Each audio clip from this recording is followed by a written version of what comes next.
Hello, I'm Jim Schaefer, the producer and host of Rip Rap, the academic book television show. My guest today is Katherine Verdery, who's here to discuss her book, Political Lives of Dead Bodies, Reburial and Post-Socialist Change.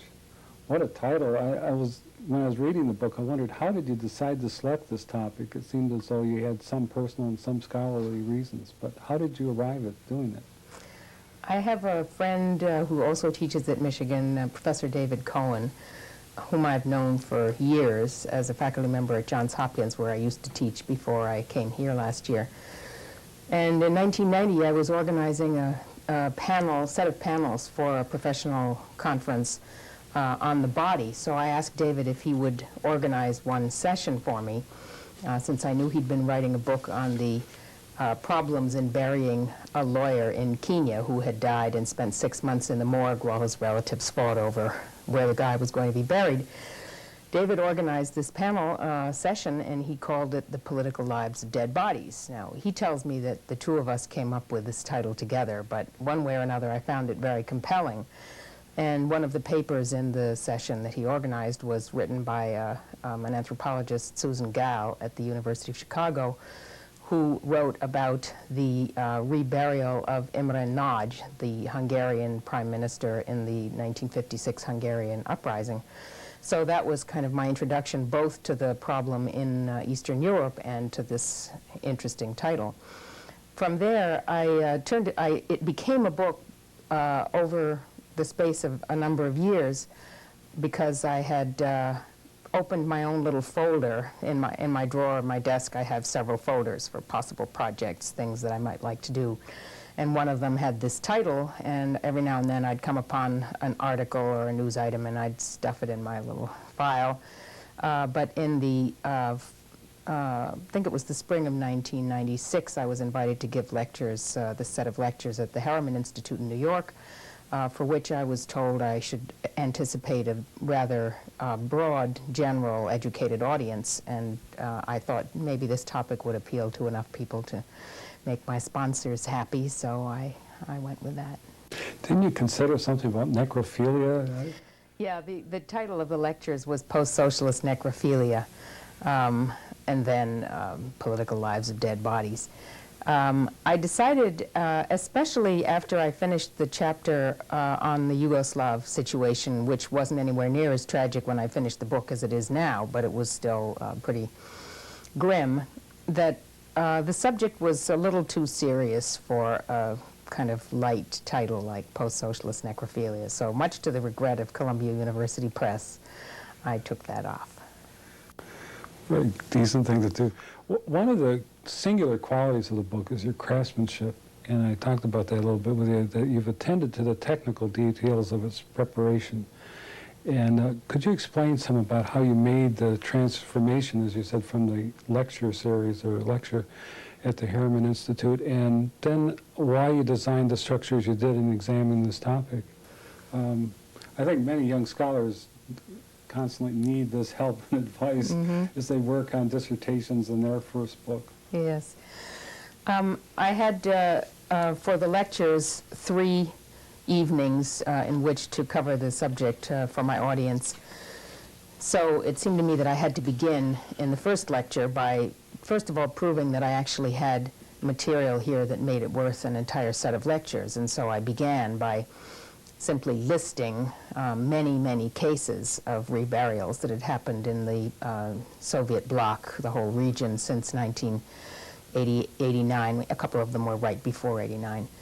And then trying to explain why I thought there was something about the manipulation of bodies, bones, corpses, and so on, that lent itself particularly well to this period of upheaval in Eastern European society. So that was the first lecture there, which I have broken up into 2 in this book.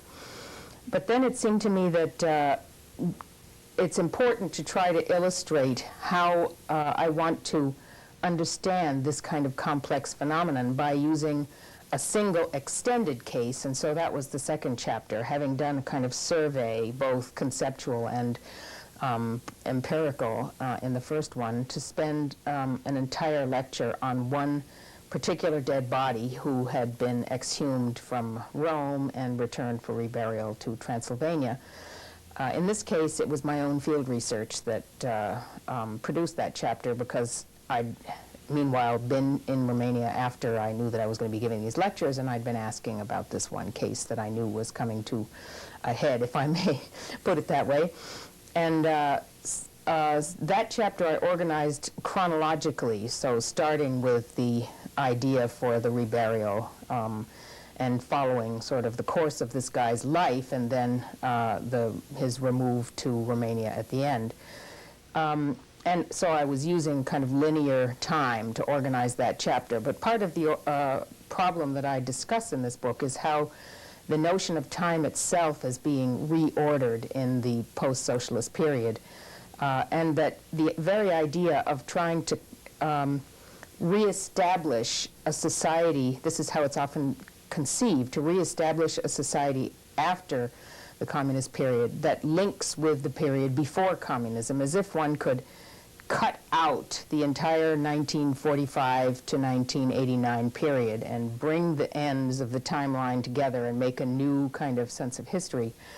This suggested to me a kind of cyclical notion of time, that one can cut out a whole loop and bring the parts together and say one has now rewritten history to be a normal kind of history.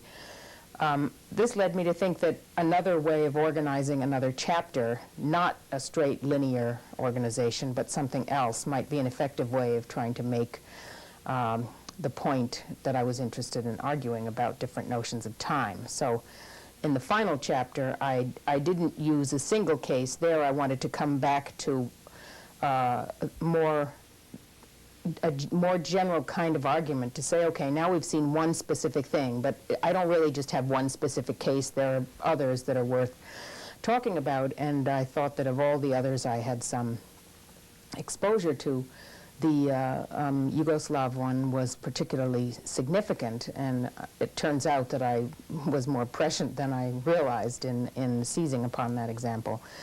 But there I didn't make a linear argument as I had in the second chapter. I kept coming back to a given set of themes over and over again, making a kind of recursive strategy, organize the lecture. When I moved from the lecture format to the book, the principal difference was that I broke up what had been one lecture into two shorter chapters. Otherwise, this was more or less the way I delivered them. What was interesting about the book is it's not a large, book, but it's very evocative because of the structure, and that's quite nice to see. But there are also some like themes that go through. One of them is the body thing of feminist literature, and another thing I noticed was the economics in Weber and some of that stuff, and that gives some additional depth that people don't necessarily deal with as they're making their explorations into a topic. It can kind of wander off in sort of a self-referent, nicely imaginative thing, but almost can be disassociated from the topic that started out from. And yours never does that. It stays very tightly into the case study. Well, this is one of the great advantages of my discipline, I think. Anthropologists can study virtually anything and still be anthropologists. We can study music and art and religion and politics and economics and family organization. But we always insist on having a close relationship to some kind of concrete reality, whether it be a specific event or a specific case or a group of people that we've worked with. And so it enables us to have a kind of fixed foot, free foot approach to our work, and in my case, to keep my fixed foot on specific examples while moving from the political to the religious to the economic dimensions of the transformation that is occurring in Eastern Europe. Not everyone has the fixed foot, so it kind of comes loose from its anchoring. In your book, you indicate the movement of dead bodies and their signifiers is a special characteristic of post-socialist regimes of Eastern Europe, and I was wondering if you could explain how that works. Indeed. I start the book by pointing out that human societies all over the world, and for centuries and indeed millennia, uh, give us cases of the manipulation of dead bodies. So I'm not claiming that this is something that happens only in Eastern Europe. But what does strike me about the East European examples is the tremendous pileup of cases of this kind right after the revolutions, so-called revolutions of '89. And so it struck me that there was something important about this moment in Eastern Europe that gave us an opportunity to see some of the things that dead body politics, if I may put it that way, are all about. The emphasis that I placed was on something broader than simply what many political scientists would say, and in fact some have, about this phenomenon, that it's all about new regimes manipulating the dead so as to legitimize the post-communist era. There is certainly some truth to that, and there are a couple of cases where I think that is a very adequate explanation. But what strikes me about Eastern Europe from the time that I've been spending there and speaking with East Europeans since 1989 is the way in which the transformations that happened as a result of that year affect people's sense of stability and their place in the world at large. So it's not as if all they have to see is a couple of dead bodies being, dug up and moved around, and then they'll say, okay, now the regime is legitimate and we can go on about our business. They have a pervasive sense of dis-ease and dislocation, a feeling that the world that they're used to living in, even though many of them didn't like it, has vanished, and their sense of their place in the world, it remains somewhat uncertain. So that part of what I think dead body politics have been about in this decade is trying to involve numbers of people in a search for a meaningful order in the universe, a sense that that all is now right in the world because we have repositioned our dead in a manner that is appropriate for their deaths and for our relationship to them. And what I mean by that, for example, is during the communist period, many people died who were either killed by the communists or died in prison or had been very famous beforehand, and one way or another they died without notice. They weren't allowed public funerals. Some of the most famous politicians, for example, or artistic figures died unrecognized, and so their families and others who have been concerned about the political situation in these countries feel that somehow it's not an okay universe if those people's deaths haven't been marked. So part of what's been happening in this past decade is marking the deaths of those people, digging them up from New York, bringing them back to Warsaw or Budapest or whatever country they were from, or making them, taking them from graves, unmarked graves in their own countries and giving them a reburial with honor. That there's some sense in which this recreates a meaningful world for people, and the participation of large numbers of people in some of these events makes me feel that it is accomplishing some important kind of work that's much greater than just legitimating new politics or new political arrangements. There's also the rearrangement of the old symbols of Lenin and Stalin. Right. One of the first reactions, if I remember correctly, was to pull down the statue, or I think there was an example where they beheaded a statue. Yes, yeah. So statues as one form of dead body that got immediate attention after 1989. Some of those were quite large. Yes. I wonder how on earth they did that. Yes, well, the one in Bucharest was a very typical example. Ted Koppel did a program on his ABC News program, I don't remember, Nightline, yes, in which he showed the 3 days that it took to get the Lenin statue down from the central square in Bucharest. People thought it was going to just be, work of a few hours, but it took them 3 days. They're massive pieces. Absolutely huge. And I don't actually know where it is any longer, but for quite a long time there were rumors about how it had just been hidden off stage, as it were, ready to go back up. You also examine the practice of you indicate some of the telling differences that are fascinating in moving these dead bodies around, and that opens up some of the particular examples like we were just talking about. There's a lot of information you have about that. Yeah, and perhaps it would help if I gave a couple of these examples to show why it isn't often the new political leaders that are doing this manipulating. So further to my point that thinking about it as part of legitimating new governments is not necessarily accurate. In the case of Lenin, we've had a lot of conversation in Russia since 1991 about whether or not Lenin should be reburied. And the groups that seem to be involved in this discussion are the Communist Party and the sort of remnants or resuscitation of the former Communist Party, its continuation under the leadership of Zyuganov, on the one hand, and on the other hand, the folks who would consider themselves the New Democrats, and including people like Yeltsin, who definitely, even though he has a venerable communist past, has presented himself as a new kind of democratic leader. If you look at the polls that are taken about whether Lenin should be taken out of his mausoleum and given a proper burial, the groups that support his removal are largely regard themselves as non-communist or not affiliated with the communists, and the ones who support keeping him there are the communists. So you see a very clear sort of political divide, and it's obvious that the Communist Party wants him there because that's of an important symbol of them and the continuity of their political orientation with the previous era. In Hungary, by contrast, the reburial of Imre Nagy, the leader of the '56 uprising, had nothing to do with the Hungarian government. It turned out to be one of the major turning points in the transformation of Hungary from a Communist Party-ruled state to one that is perhaps among the most successful democratic transitions in that region.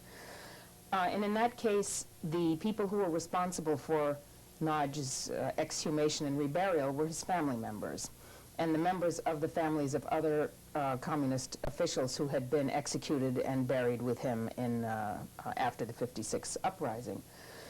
The Communist Party of Hungary had originally said they wouldn't give permission for this to happen, but then they decided that they would, and by the time the event actually happened, from the moment of giving permission, then there's all the organizational work, to the moment when it actually happened, the Communist Party of Hungary had lost so much power in relationship to the public and to the opposition groups that they petitioned to be included in the reburial, and the family members said, forget it, what did you do except kill these guys, so why should you be here? And finally they reached a sort of agreement that 3 top party officials could attend as private citizens, but they were not allowed any official role, and the Communist Party of Hungary was basically not present at the reburial of Imre Nagy. Sounds almost like an Italian solution. Exactly.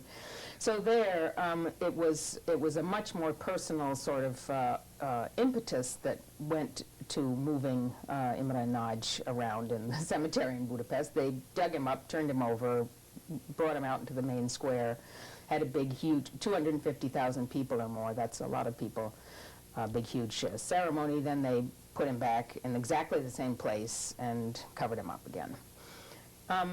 Another kind of case that I talk about in the book is concerns the arguments around this Romanian clergyman that I mentioned a few moments ago. And in that case, the groups that were interested in sort of struggling over this person were various churches in Romania. So it had nothing to do with the government. It had a lot to do with the efforts of some churches, or one church in particular, to gain a certain kind of political visibility and to make points about its efforts to regain property that it had lost in the communist period. And then the fourth kind of case are the events around the breakup of Yugoslavia, in which the leaders, the nationalist leaders of Croatia and Serbia, Franjo Tudman on the Croatian side and Slobodan Milosevic on the Serbian side, were extremely eager to create nationalism as the basis for separation. Tudjman in particular was wanting independence from Yugoslavia for Croatia and set it up as a problem of nationalist independence rather than a problem of economic independence, which was a very significant part of the real motivation. And in that case, what came to the fore in, as far as the public was concerned was a tremendous amount of argumentation over skeletons that were dug out of caves into which they'd been thrown during World War II, during the fighting, savage fighting between different groups within Yugoslavia throughout World War II. And so in that case, skeletons from the World Wars, the period of the World War, were brought out and accusations were made that it was you Croats who killed our Serbs, or it was you Serbs who killed our Croats. And here, using the dead bodies to create new governments and to legitimate their nationalist claims to independence, that was a very, very significant part of the way in which the war was sort of brought into the living rooms of citizens throughout Yugoslavia who watched these things on TV. You know, you could see they filmed the exhumations, people going down into these caves, digging up these bones, putting them in plastic bags, sending them up to the surface, and then I have a film that I got from PBS that has these big bags of bones being sort of handed down a long line of villagers from the village from which many of these dead people may have come. And so people are handling these kinds of relics of maybe their own dead ones, and this is all being watched on television by hundreds of thousands of people. So that was an extremely important part in helping to produce the environment that we now have before us with this incredible excess of nationalist manipulation by the leadership of Serbia and Croatia. That's an interesting element. You're talking about having television and these, the media involved. It gives another dimension to these gatherings and the interactions that go on. Much of your book explores the way we need to think about how we perceive, perceive the political transformations occurring in Eastern Europe. We were just talking about some of that. And you're also mentioning Yugoslavia and Kosovo. Is that how you pronounce it? Kosovo. Kosovo. Actually, it's Kosovo if you're an Kosovo. Albanian. Well, we must say it's Kosovo. That depends who you are. So do you think the people in the West have an accurate perception on what's happening there? We've got NATO bombings, we've got floods of refugees, ethnic difficulties. Or do you think that our understanding needs to be refined further, and similar to what you've done in your book about the significance of reburials? Mm-hmm. Well, as I've just indicated, these kinds of political reburials had a significant role in producing the environment that is the background for the conflict we're now seeing. I think that the general media presentation of the situation now overemphasizes something that I think should be challenged or modified in our understanding of this conflict, and that is the media tend to present this as a case in which age-old hatreds are sort of bubbling to the fore and or to the surface, and there's nothing that we can do about this. Basically, these people can't live together, they just kill each other, and they're being presented in some sense as throwbacks to an earlier era, kinds of primitive kinds of people. And I think that it's extremely important to understand not only the kinds of manipulations of sentiment that were involved in these exhumations and the bones on television and so on, but also the extent to which the conflicts on the level of villages, between families and so on, were actively provoked from without. I just showed in my undergraduate class a really marvelous documentary film made by Tuna Bringa, who's a Scandinavian anthropologist, in a Bosnian village that had Muslims and Croats, the same some of the same kinds of points could have been made for Kosovo in a somewhat different way. But there, it's absolutely clear that the provocation by the paramilitaries and soldiers who were sent in from the outside by the leadership of Serbia and also of Croatia was instrumental in compelling people in local communities to take sides who otherwise had been living quite comfortably and happily with one another for decades and decades.